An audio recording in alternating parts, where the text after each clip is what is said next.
오늘 하나님의 말씀은 요한일서 3장 18절에서 24절입니다. 찾으셨다면 봉독해 드리겠습니다. 자녀들아, 우리가 말과 혈통만 사랑하지 말고 행함과 진실함으로 하자. 이로써 우리가 진리에 속한 줄 알고 또 우리 마음을 주 앞에서 굳게 하리니 이는 우리 마음이 혹 우리를 책망할 일이 있어도 하나님은 우리 마음보다 크시고 모든 것을 아시기 때문이라.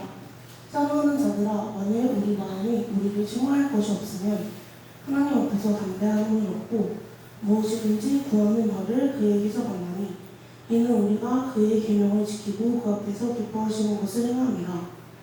그의 계명은 이것이니 곧 그 아들 예수 그리스도의 이름으로 믿고 그가 우리에게 주신 계명대로 서로 사랑할 것입니다. 그의 계명을 지키는 자는 주 안에서 거하고 주는 그의 안에서 거하시나니 우리에게 주신 성령으로 말미암아 그가 우리 안에서 거하시는 줄을 우리가 아느니라. 아멘. 숨 찼을 듯 싶은데 또 잘 읽어줘서 고맙습니다. 간밤에 이렇게 프린터기가 주보가 한 절반까지 8장 좀 나오다가 뭐가 걸렸는지 좀 고장이 나서 주보가 충분치 않아서 좀 죄송합니다. 못 보시는 분들도 계실 텐데 양해 구하고, 그 덕분에 저도 설교 원고는 출력하지 못해서 오늘 또 십몇 년 만에 오랜만에 노트북을 앞에 갖고 나왔습니다. 요즘은 이렇게 말씀 전하는 목회자들도 많은데 저는 그게 좀 어색해서 계속 종이 원고를 출력하는데 오늘은 좀 이렇게 하도록 하겠습니다. 또 앞에서 올 때는 항상 주일마다 그 수 같지만 오늘은 조금 더 많아 보이시는 것 같아요. 그래서 기념으로 서로 한번 불편하시지만 인사할까요? 사랑합니다, 축복합니다. 사랑합니다, 축복합니다. 사랑합니다, 축복합니다. 잘 오셨습니다. 사랑합니다, 축복합니다. 네, 우리 마음보다 크신 하나님이란 제목으로 오늘 하나님 말씀 같이 나누도록 하겠습니다. 뭐든지 적당한 게 좋다라는 말 참 많이 들어보셨죠? 그 중에 대표적인 것은 음식이에요. 음식. 공감하시죠? 몸에 좋다고 하는 채소, 과일 또는 물 이런 것도 적당히 섭취해야지 과다하거나 너무 안 섭취하거나 하면은 우리 몸의 건강을 해칠 수 있죠. 또 고기를 아예 안 먹는 채식주의자들도 간혹 있긴 하지만 적당한 고기 섭취는 우리 몸을 튼튼하게 하는 효과도 가져옵니다. 그런데 음식물뿐만이 아니라 뭐든지 적당해야 좋다는 건 이것도 틀림없어요. 이 말도 적당해야 좋아요. 때로는 무조건 참기보다 뭔가를 할 수 있는 말은 하는 게 현명한 선택일 수 있어요. 예수 믿는 사람이라고 무조건 참기보다 이거는 이 상대방이 잘못 알고 있네, 내가 좀 정정해 주어야 될 것 같은데 하면서 알려주는 것은 현명한 선택이에요. 하지만 적당하게 하는 게 덕스럽습니다. 너무 과하게 2절, 3절, 4절까지 하는 것보다. 예수 믿는 우리 그리스도인들은 또 다른 이야기인데요. 이런 말이나 음식 섭취 이런 것뿐만이 아니라 뭐가 또 적당한 게 좋을까요? 저는 이걸 생각해 봤어요. 죄책감도 적당해야 좋아요. 내가 잘못한 일이 있을 때 괴로워하는 감정, 이게 죄책감이라고 낱말 뜻에 되어 있더라고요. 근데 이게 전혀 없다면 뭐가 우리 생활에 없을까요? 하나님 앞에서의 회개가 없겠죠. 죄책감이라는 게 예수 믿는 사람이 전혀 없다면 교회에 오늘 나와도 한 주간 동안에 내가 어떤 하나님 말씀대로 살지 못한 부분, 미흡했던 부분을 회개하는 기도를 예배 전에 또 예배 중에 우리가 해야 되는데, 죄책감이라는 게 아예 없는 사람은 하나님 앞에 회개하는 것도 어려울 수 있어요. 하지만 또 지나치게 죄책감이 많으면 어떤 또 부작용이 되냐면 예수님을 믿는 게 아닌 게 돼버리죠. 예수님이 그 십자가에서의 죽으심은 우리의 모든 죄를 사하신 그 보혈의 공로로 그렇게 죽으신 건데, 죄책감이 우리가 늘 눌려서 살다 보면 예수님의 죽으심을 헛되게 할 수 있어요. 예수님을 나의 구주로 정말로 믿는다면 죄책감에 사로잡혀 사는 것은 올바른 신앙생활이 아니라는 것을 우리가 생각할 필요 있습니다. 오늘 말씀 중에 이 표현을 그대로 제목으로 제가 정해봤는데요. 오늘 말씀의 제목이 우리 마음보다 크신 하나님이죠. 그게 20절 말씀을 그렇게 참고로 말씀 제목을 정했어요. 그래서 오늘은 추가 말씀은 따로 없는데 읽었던 본문 말씀 중에 우리 20절은 다 같이 한번 읽어볼게요. 20절 시작. 이는 우리 마음이 혹 우리를 책망할 일이 있어도 하나님은 우리 마음보다 크시고 모든 것을 아시기 때문이라. 여기 20절 말씀처럼 우리 마음이 우리를 종종 책망할 일이 있어요. 제가 갑자기 이게 꺼져서 다시 켤게요. 우리 마음이 종종 책망할 일이 있는데 그게 뭐냐면 제 마음이 저한테 하는 말이에요. 너 왜 그랬어?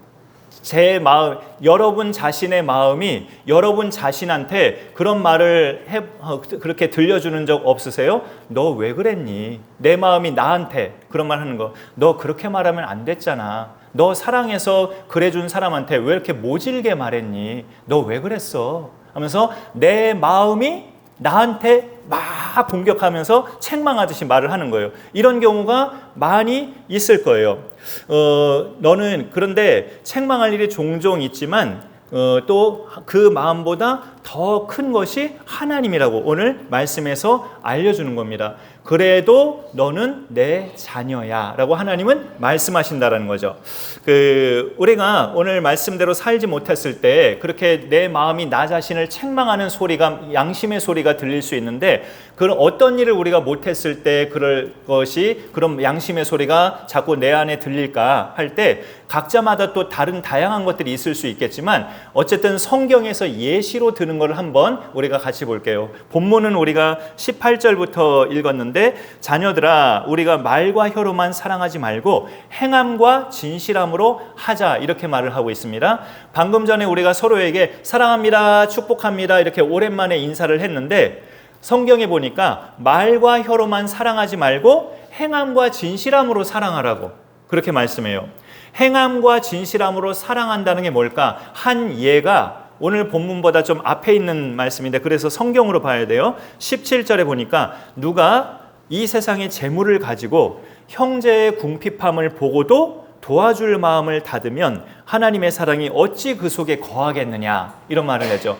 내 손에 재물이 있어요. 물질이 있어요. 근데 내 앞에 어려움에 처한 형제가 보여요. 그러면은 내 손에 있는 재물을 열어서 마땅히 그를 도와주는 거, 이게 행함과 진실함으로 사랑하는 거예요. 그 앞에 17절이 그런 예시를 들고 있는 겁니다. 전에 이런 말씀 드린 적이 있었는데요. 예수님을 진짜로 믿는 사람은 두 가지가 반드시 드러나게 돼 있다. 하나는 내가 믿는 예수님을 누군가한테 꼭 소개하게 된다는 거죠. 반드시 소개하게 되고, 또 하나는 어려운 사람이 눈에 보일 때 도움의 손을 내밀게 된다는 것. 이게 진짜 예수 믿는 사람들의 증거인데, 이걸 성경에서는 사랑이라고 말씀해요. 내가 예수 믿는 사람인데 이런 사랑을 안 한다면 성경 말씀을 자세히 몰랐을 때는 그런 불편함이 안 생길 수 있지만, 성경 말씀을 알고 나면 죄책감이 생길 수 있어요. 난 이렇게 못 살고 있는데, 난 이런 말씀대로 실천을 안 하고 있는데 하면서 죄책감이 들 수 있습니다. 어찌 보면 양심적인 거죠. 믿음의 양심이 잘 발동하는 거죠. 죄책감이 든다는 것은. 그런데 어려운 사람 도와주는 거 말고도 사랑의 실천은 그 각 대상에 따라 실천할 수 있는 방식은 또 다양합니다. 혼자 좀 외롭게 사는 사람에게는 적적하지 않게 자주 이렇게 연락을 하거나 가끔씩 찾아뵙거나 하는 것도 사랑이죠. 아주 귀한 사랑이에요. 혼자 사는 사람들에게는. 가족에게 따뜻하게 대하는 것도 사랑이죠. 밖에서 다른 사람들한테는 따뜻하게 대하면서 정작 내 가족에게는 매몰차게 대한다면 그것도 그 사람 마음에는 죄책감이 들 수 있어요. 내가 예수 믿는 사람인데 왜 이러지? 너 왜 그러니? 하면서 내 마음이 나한테 자꾸 이렇게 공격할 수 있단 말이죠. 그러면서 밀려오는 건 뭐냐면 후회. 괜히 내가 그런 말을 했다. 후회가 밀려올 수 있어요. 이 명함전도지를 저번 때에도 한번 보여드렸는데, 이 뒷면에는 예수님을 꼭 믿어야 하는 3가지 이유가 이렇게 조목조목 적혀 있는데요. 저번 달에는 두 번째 것을 제가 같이 나눴었어요. 잠언 말씀으로 하나님 말씀 나눌 때 왜 예수님을 꼭 믿어야 되는가? 인생의 주인이 내가 아니라 예수님이니까. 내가 아니고 예수님이기 때문에 우린 예수님을 믿어야 그 인생의 방향이 제대로 갈 수 있다. 그런 말씀을 나눴고요. 오늘은 왜 꼭 예수를 믿어야 하는가? 3번째 것을 좀 말씀드릴게요. 우리가 가진 이성이 완전하지 않기 때문에 뭔가를 분별하고 올바로 판단하는 능력이 우리는 똑똑한 것 같지만 부족해요. 우리가 그래도 하나님이 지으신 피조물들 중에서 짐승보다는 똑똑하죠. 짐승보다는 똑똑하지만 솔직히 사악함을 들자면, 죄를 짓는 사악함을 들자면 짐승보다 사람이 더 사악하죠. 짐승은 암만 맹수라도 배부르면 더 이상 다른 짐승 안 잡아먹어요. 배부르면. 근데 사람은 배가 불러도 계속 욕심내잖아요. 어찌 보면 짐승보다 더 사악하게 많은 죄를 저지르는 존재가 사람이에요. 또 사람은 암만 똑똑해도 죽음 이후의 세계는 알 수가 없어요. 우리는 예수 믿고 성경에서 알려주는 대로만 천국과 지옥의 세계를 그렇게 느끼고 믿고 있지만 막상 이제 사후에 가봐야 더 정확하게 알 수 있는 거죠. 사실은 예수님은 하지만 죽음 이후의 세계도 다 정확하게 아시고 모든 것을 아시기 때문에 그 예수님을 반드시 믿어야 합니다. 그래서 우리가 죽는 순간에 그 예수님 의지하고 평안하게 천국 갈 수 있습니다. 이런 식으로 여기 내용이 나와 있어요. 그런데 또 그 세 번째 거에 우리의 이성이 완전하지 않기 때문이다라는 이 말 속에는 뭐가 또 들어있냐면, 그래서 우리는 후회를 자주 한다라는 그런 내용이 들어있어요.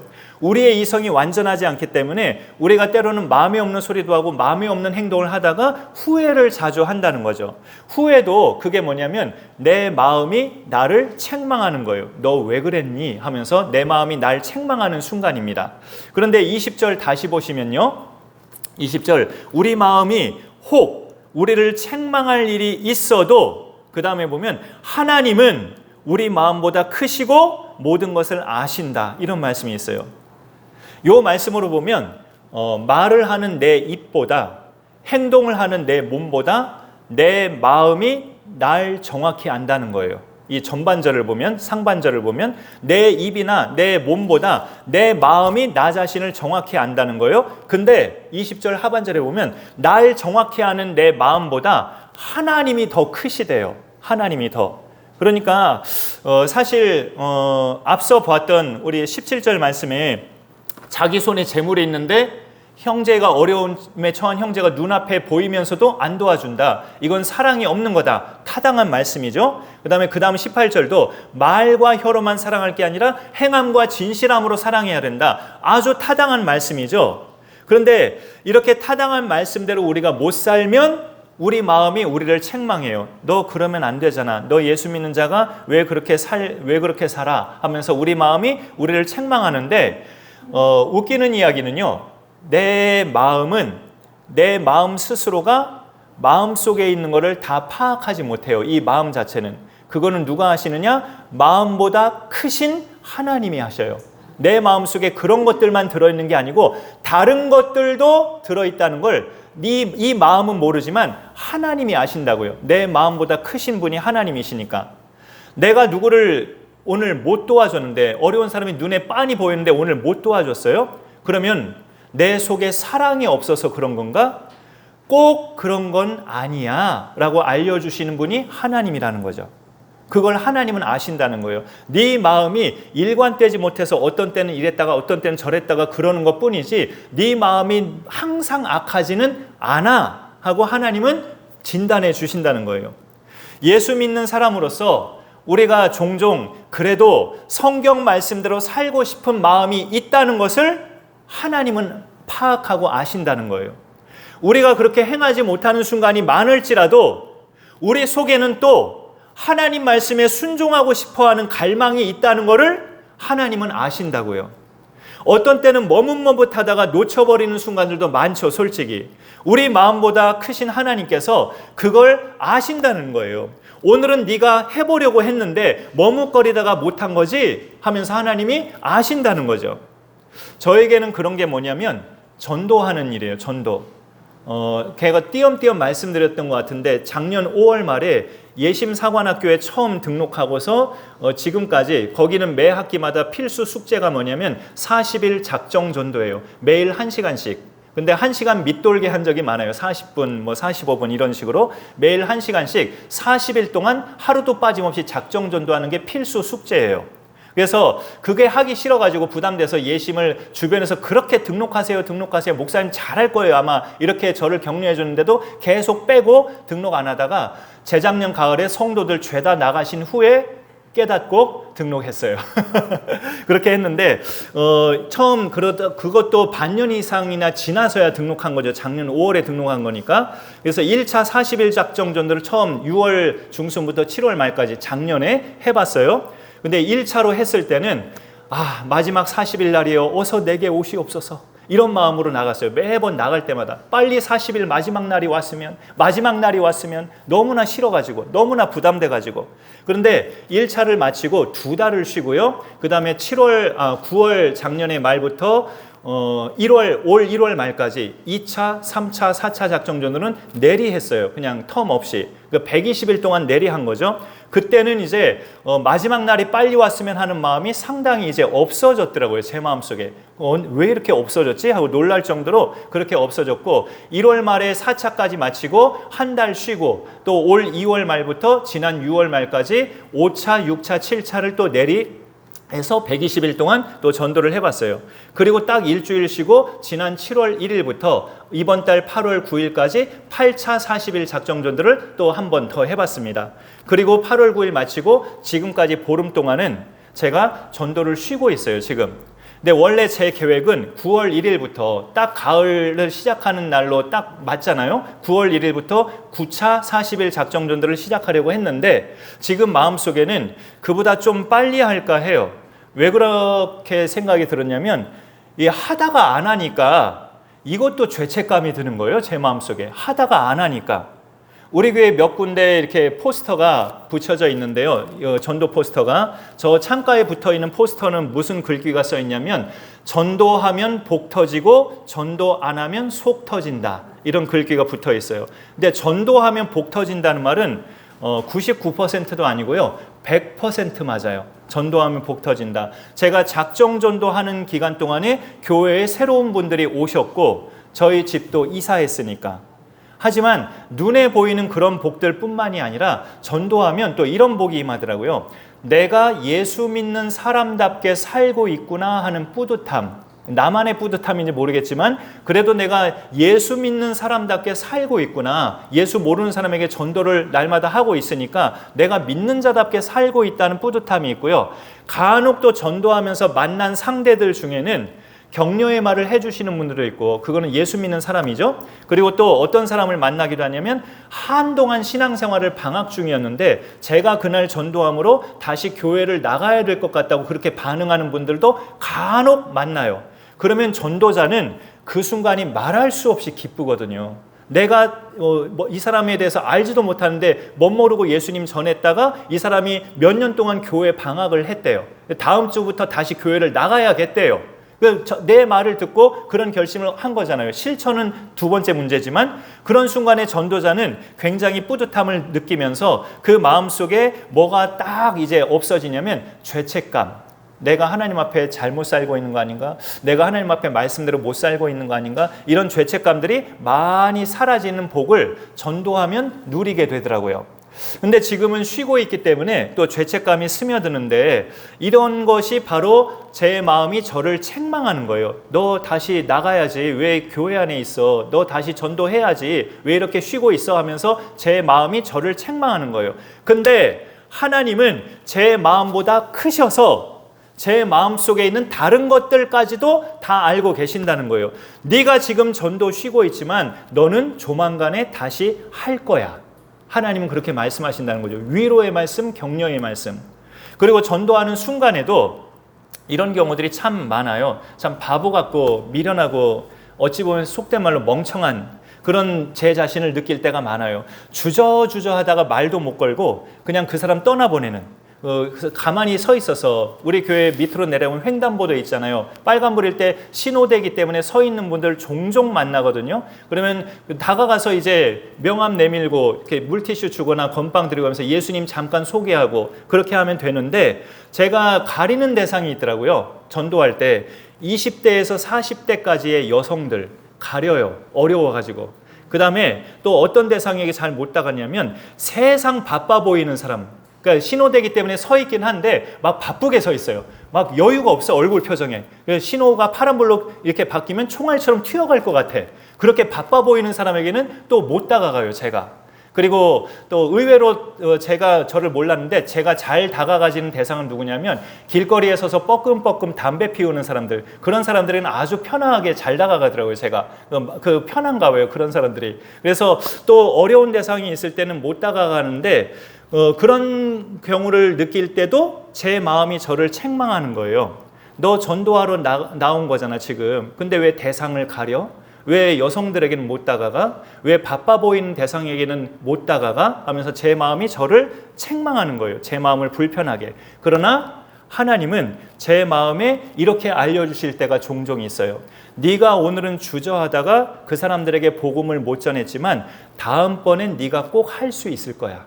하나님은 그렇게 말씀하시거든요. 그래서 어떤 날은 진짜 젊은 대상에게도 용기를 내서 다가가서 물티슈나 전도지 드리면서 이 날씨 덥죠? 땀 흘리시는데 이 물티슈 쓰세요. 우리 교회 전도용 물티슈예요. 그리고 여기 전도지 내용이 있는데 이거 잘 읽어보시고 예수님 믿으세요. 이런 식으로 짧게만 말하고 젊은 층에게도 전도지를 줘본 적이 있어요. 그럴 때 상당수는 또 살짝 웃으면서 잘 받더라고요. 거절만 하는 게 아니고 젊은 층이라고 해서.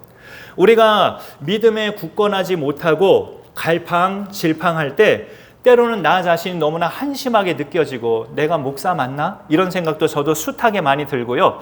우리 마음은 여지없이 우리 자신을 책망하면서 죄책감을 갖게 하지만 우리 마음보다 크신 하나님은 우리를 안심시키셔요.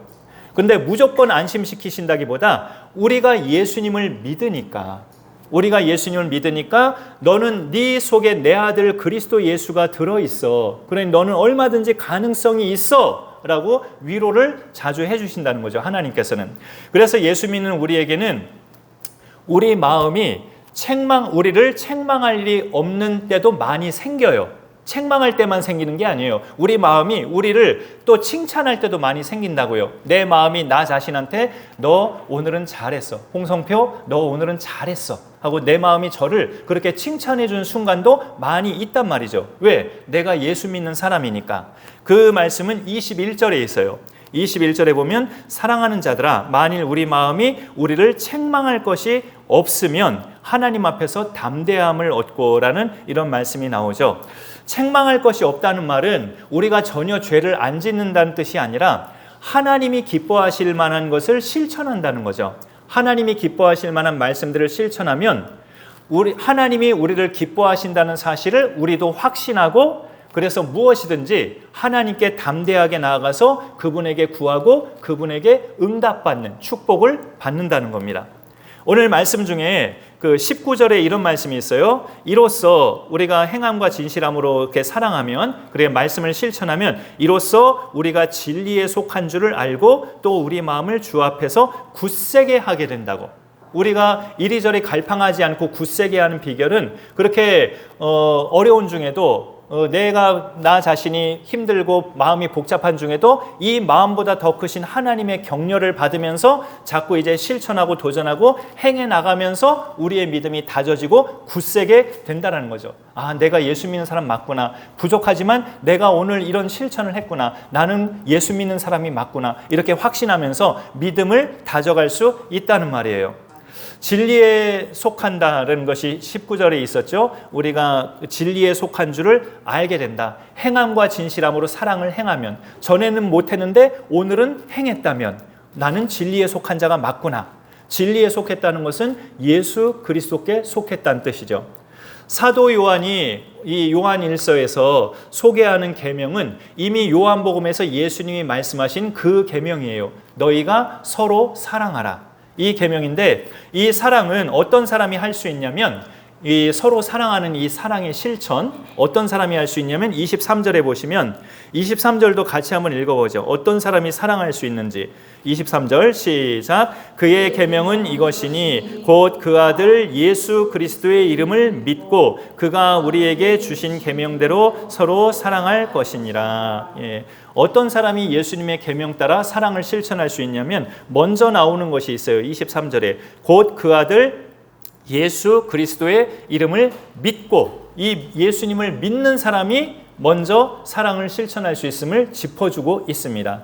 예수 그리스도의 이름을 믿는다는 것은 그 이름 외에 다른 이름의 구원자는 없음을 믿는 거예요. 예수님 그분이, 그 이름만이 바로 우리의 구원자가 되시는 이름이라는 걸 믿는 겁니다. 그분만이 하나님이요 사람으로서 우리의 죄 문제를 해결하신 유일한 구원자 되시고 우리의 주님이심을 믿는 거예요. 우리의 실천이 아직 서투르고 어설퍼도 예수님을 그렇게 믿고 있다면 계명대로 살고 있는 거예요. 내 실천이 아직 어설프고 어떤 날은 했다가 어떤 날은 못했다가 이렇게 해도 내가 예수님을 그렇게 믿고 있다면 나는 계명대로 살고 있는 중이에요. 하지만 아무리 선행을 많이 하고 누군가를 진심으로 사랑하는 것 같아도 예수님을 그저 위대한 선생님, 위대한 도덕가, 한 종교의 창시자, 그리고 십자가에서 최후를 맞이하고 끝난 인생, 이런 식으로 예수를 믿는다면 그는 계명을 지키는 사람이 아니에요. 예수님이 누군지를 모르는 사람이에요. 남을 사랑하는 것은 죄인을 구원하러 이 땅에 오신 하나님을 믿는 것에서 출발합니다. 내가 누군가를 사랑하는 것은 나를 구원하기 위해서 이 땅에 오신 하나님, 예수님을 믿는 것에서 사랑은 출발하는 거예요. 외람된 말씀이지만 여러분이 혹시 성품이 착하시고 기본적으로 사람을 상냥하게 대하신다 할지라도 이 땅에 오신 하나님을 받아들이지 않으면 사랑하는 게 아닙니다. 그거는 죄인을 구원하고자 하나님이 사람으로 오신 그 성육신, 그 성탄이야말로 최고의 사랑이고 절대적 사랑이기 때문에, 그러니 우리는 이 땅에 오신 하나님, 예수님을 믿는 믿음 안에서 사랑이 나오는 거예요. 예수 믿는 신앙은 내가 예수님 안에, 예수님이 내 안에 서로 거하면서 한 몸을 이루는 신비한 연합이라고 저번에 말씀드렸습니다. 그런데 오늘 말씀에도 그 말씀이 있어요. 24절에 그의 계명을 지키는 자는 주 안에 거하고 주는 그의 안에 거하시나니 라고 말씀하고 있죠. 마치 인간과 공기의 관계 같아요. 공기가, 사람 안으로 공기가 들어오려면 우리가 공기 안에서 살아야 돼요. 우리가 공기 밖을 나가면 안 되죠. 우주로 나가버리면 우리가 공기 안에 거하지 못하는 거잖아요. 그래서 내가 숨을 쉬고 공기를 누리면서 살려면 내가 공기 안에 있어야 되고 공기가 내 안에 들어와야 돼요. 그런 원리로 예수께서 내 안에, 내가 예수 안에 이렇게 거하는 것이 신앙생활이라고 알려주고 있습니다. 상호 하나 된 그런 연합이죠. 신비한 연합. 예수 믿는 사람은 여러분이 예수님 믿으시니까 이미 그렇게 된 상태인데, 문제는 내가 죄를 짓는 순간마다 또 죄책감이 나한테 밀려오는 순간마다 그런 확신은 생각이 잘 안 나는 거죠. 내가 예수 안에 거하고 예수님이 내 안에 거하고 그런 확신이 안 떠올려지고 생각 자체도 안 나게 돼요. 그런 순간에 계명대로 우리가 서로 사랑하면 우리가 확신할 수 있어요. 내가 예수 안에 거하고 예수님이 내 안에 계시는구나 하면서 이 확신을 우리에게 날마다 확인시켜 주시는 분이 오늘 나오고 있는데, 그분이 바로 성령이십니다. 24절 하반절에 나와 있어요. 우리에게 주신 성령으로 말미암아 그가 우리 안에 거하시는 줄을 우리가 아느니라. 성령은 우리를 예수님께로 인도하는 영이셔요. 그래서 성령의 인도를 잘 받는 것이 신앙생활을 잘 하는 거예요. 오늘도 이렇게 교회에 오신 것은 성령님의 인도를 잘 받으신 거예요. 오늘도 잘 모르겠지만 오시기 어려운 상황이었는데 오시는 분들도 계셨을 거예요. 그 성령의 인도를 잘 받으신 겁니다. 그런 부분을 우리가 믿음 생활에서 계속 해나가는 것이 또 중요하죠. 성령의 인도를 잘 받으려면 내가 하나님이 나에게 어떤 말씀을 주실 때, 우리가 말씀을 만약에 통독을 한다면 그 모든 말씀이 항상 하나님이 주시는 말씀이죠, 사실은. 그런데 특별히 내게 어떤 말씀을 주실 때 내가 뜸들이지 않고 순종하면서 이렇게 나아가면 성령의 인도를 잘 받는 거죠. 내 마음에 가득 찬 것들을 비워내는 훈련도 성령의 인도를 잘 받는 거예요. 내 어떤 다른 생각, 내 복잡한 생각, 나의 어떤 인간적인 계획들을 자꾸 버리고 내려놓는 것. 집안의 물건도 자꾸 버리는 게 집을 인테리어 하는 거라고 하잖아요. 우리 마음속에도 자꾸 버리는 것이 마음을 청결하게 하는 비결입니다. 그러면 성령의 인도를 우리가 잘 받는 거죠. 죄책감을 버리지 못하는 것도 신앙생활의 방해가 되지만, 죄책감을 버리려면 우리 마음보다 크신, 너 왜 그렇게 살아? 하면서 나를 책망하는 이 마음보다 크신 하나님을 전적으로 신뢰해야 돼요. 여전히 죄에서 허우적대는 나지만 그렇다고 네가 늘 그렇게 살지는 않아. 하나님은 그렇게 말씀하시거든요. 너 오늘도 너를 한심하게 생각할지 모르겠는데 내가 보기엔 네가 늘 그렇게 사는 건 아니야. 하나님은 말씀하신다는 거거든요. 네가 내 말을 따라 사는 순간들도 내가 보기에는 많아. 하나님은 이렇게 말씀하시거든요. 나를 그렇게 붙잡아 주시는 하나님을 믿어야 합니다. 하나님을 믿는다는 건 이 땅에 나 때문에 기꺼이 오신 예수님을 믿는 것과 직결되는 거죠. 죄와 죄책감으로부터 자유하려면 23절 말씀을 다시 보세요. 제가 읽겠습니다. 그의 계명은 이것이니 곧 그 아들 예수 그리스도의 이름을 믿고 그가 우리에게 주신 계명대로 서로 사랑할 것이니라. 이렇게 살아가면 죄와 죄책감으로부터 우리가 벗어나게 됩니다. 예수님을 믿으면 죄에서 자유함을 얻게 되기 때문에 다른 사람을 사랑하는 게 막 부자연스럽거나 어색하거나 싫은데 하면서 거부감이 생기거나 하지 않아요. 오히려 그렇게 사는 게 기쁘고 감사하고 만족스러운 삶이 됩니다. 누군가를 사랑하면서 산다는 게 가족이 당연히 포함되고요. 교회 식구들 포함이 되어야 하고 적어도 나하고 관계된 모든 사람은 그런 대상이어야 합니다. 그런 은혜가 우리의 믿음을 통해 날마다 계속 부어져서 하나님의 계명대로 삶으로써 내가 예수 안에 있음을 확신하고 나를 책망하는 내 마음보다 더 크신 하나님의 위로와 격려를 받으면서 믿음 생활 멋지게 도전하실 수 있기를 간절히 축원합니다. 오늘 이 말씀 생각하면서 우리 저번 주에도 헌금성으로 이 찬양 불렀는데 우리 십자가 그 사랑 같이 한번 또 부르고요.